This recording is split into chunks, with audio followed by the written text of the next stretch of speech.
I think the Fed probably will be behind the curve because the tariffs created so much uncertainty about what's going to dominate, the risk of inflation or the risk of growth. Everyone said the tariffs are going to push up prices and push down economic activity. And the question is, which is going to predominate? So the fact that the Fed might be late is because the tariff policies created this tremendous uncertainty about which force is going to be dominant. Jay Powell really honed in on the unemployment rate last week, talking about the fact that's the main number he's going to look at. We did see it tick up to 4.2%.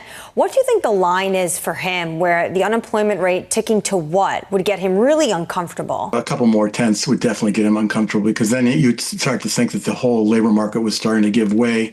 And when that happens, it can be a self-fulfilling prophecy because it scares people. They pull back on their spending, and that makes the labor market still weaker. The important point that Powell made, though, is it's not about the payroll employment changes. It's basically how that actually reflects in the unemployment rate. Because what's basically happening this year is the growth rate of labor demand has fallen, but the growth rate of labor supply has also fallen dramatically because of deportations and the crackdown on immigration.